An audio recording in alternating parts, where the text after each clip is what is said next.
बुल्ली और रॉड अकेले बैठे बैठे बोर हो रहे थे, इसलिए वो लोग बाबा को भी पिज्जा खाने के लिए बुला लेते हैं। गुल्ली और शॉन को पिज्जा लेकर आने में बहुत देर हो जाती है और यहाँ पर बाबा और बुल्ली को बहुत जोरों से भूख लग रही थी। बाबा, मुझे बहुत जोरों से भूख लगी है। बुल्ली और शॉन को गए हुए 3 घंटे हो गए हैं, पर अभी तक उन दोनों का कोई अता पता नहीं है। हाँ बुल्ली, भूख तो मुझे भी लगी है, पर हम लोग इंतजार करने के अलावा और कुछ नहीं कर सकते हैं। बाबा, हम उन दोनों को कॉल तो लगा ही सकते हैं ना? हाँ रुको, मैं कॉल लगाता हूँ। बाबा गुल्ली को कॉल लगाते हैं, पर गुल्ली का फोन स्विच ऑफ आ रहा था। फिर बाबा शॉन को कॉल लगाते हैं, पर शॉन का फोन भी स्विच ऑफ आता है। अरे, ये दोनों का फोन स्विच ऑफ क्यों आ रहा है? क्या स्विच ऑफ? वो भी इतनी रात को? बाबा, मुझे तो कुछ गड़बड़ लग रही है। तभी रात को अंकल वहाँ से गाड़ी लेकर निकल रहे थे।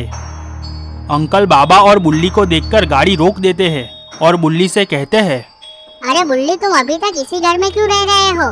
तुम्हें भी मरना है क्या? अंकल की बात सुनकर बुल्ली को अंकल की बात कुछ समझ में नहीं आती है। बुल्ली अंकल से कहता है, अंकल, आप ऐसी बात क्यों कर रहे हो? हम लोग भला अपना घर छोड़कर कहाँ रहने जाएंगे? तुमने सुना नहीं, जेफ द किलर हमारे गांव में आ चुका है। ये जेफ द किलर कौन है? यहाँ का कोई डॉन है क्या? मैंने सुना है जेफ द किलर जो गांव में जाता है, उस गांव में कोई भी आदमी जिंदा नहीं बचता है, इसलिए वो जहाँ जहाँ जाता है वहाँ लोग अपनी जान बचाकर भाग जाते हैं। अंकल, सच में आपको मेरा पड़ोसी कहने में मुझे बहुत शर्म आती है। आज तक मैंने आपसे बड़ा डरपोक नहीं देखा है। तुम नहीं समझोगे बुल्ली, मैंने तुम लोगों से ज्यादा दिवाली देखी है। और बुल्ली और शॉन कहाँ पर है? दिख नहीं रहे हैं। गुल्ली और शॉन शहर में पिज्जा लेने गए हैं, बस आते ही होंगे। ये बात सुनकर अंकल के भी होश उड़ जाते हैं और अंकल बुल्ली से कहते हैं, अब उन लोगों को भूल जाओ, वो वापस कभी नहीं आने वाले हैं। उन लोगों का अच्छा सा एक फोटो लो और उन लोगों की फोटो पर माला चढ़ा दो, क्योंकि उन दोनों की अब लाश भी नहीं मिलने वाली है।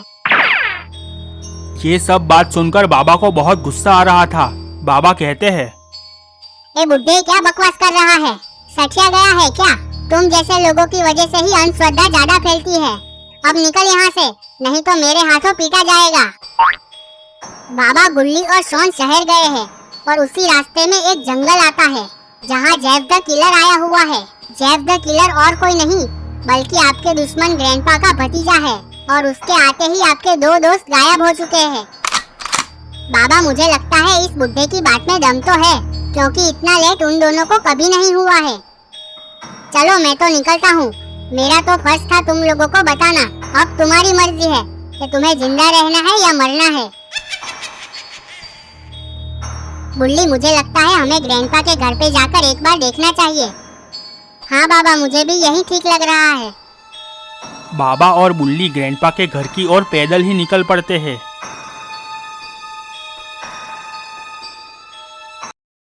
बाबा, कहीं जेफ ने शॉन और गुल्ली को... बस चुप रहो, ऐसा कुछ नहीं हुआ होगा। बाबा और बुल्ली जा ही रहे थे, तभी उन लोगों ने देखा ग्रैंडपा खुद उसके सामने से आ रहा था। ग्रैंडपा को देखकर बुल्ली बहुत डर जाता है और बाबा से कहता है, बाबा, मुझे बचा लो बाबा, ग्रैंडपा यहाँ पर ही आ रहा है। तुम डरो मत बुल्ली, मैं ग्रैंडपा से बात करता हूँ।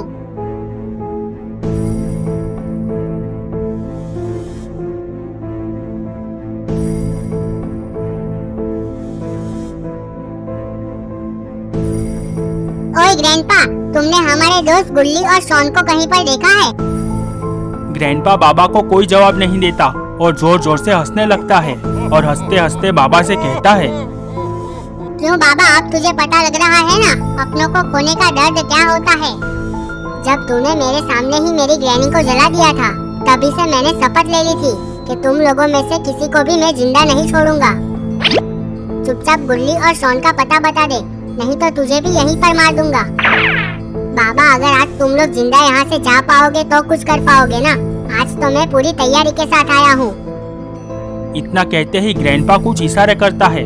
ग्रैंडपा का इशारा करते ही 4 बड़े बड़े मॉन्स्टर बाबा और बुल्ली को घेर लेते हैं। ये सब देखकर बाबा को भी थोड़ा झटका लगता है। बाबा मुझे बचा लो, मैं मरना नहीं चाहता। मैंने ग्रैंडपा को जिंदा छोड़ के बहुत बड़ी गलती कर दी थी। आज मैं वो गलती सुधार के ही रहूंगा। आज मैं इन सभी पापियों का विनाश करूंगा।